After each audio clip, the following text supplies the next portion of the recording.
अस्सलामुअलैकुम। दोस्तों, क्या आपको पता है कि उकाब की उम्र तकरीबन 70 साल के करीब होती है। इस उम्र तक पहुंचने के लिए इसे सख्त मुश्किलात से गुजरना होता है।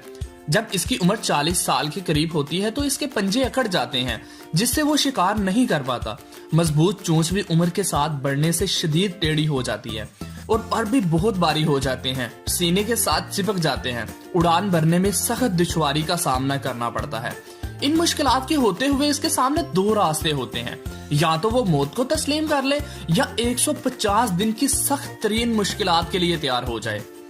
जब वो 150 दिन की सख्त तरीन मुश्किलात के लिए तैयार हो जाता है तो वो पहाड़ों में चला जाता है, चूंच को पत्थरों पर मारता है यहाँ तक कि वो टूट जाती है। कुछ दिन बाद नई चूंच निकल आती है तो इससे अपने नाखून जड़ से काट फेंकता है। जब नए नाखून निकल आते हैं वो चूंच और अपने नाखूनों से एक एक बाल को जड़ से उखाड़ फेंकता है। इस अमल में उसे 5 माह की तवील तकलीफ और मुशक्कत से गुजरना होता है।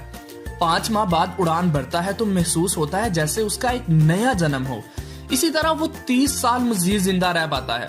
उकाब की जिंदगी से हमें एक सबक मिलता है कि बाज दफा जिंदगी को बदलना बहुत जरूरी होता है ताकि हम इससे बेहतर जिंदगी गुजार सके, अगरचे जिंदगी को ही बदलने के लिए हमें कितनी ही जद्दोजहद क्यों ना करनी पड़ जाए। अल्लाह हाफिज।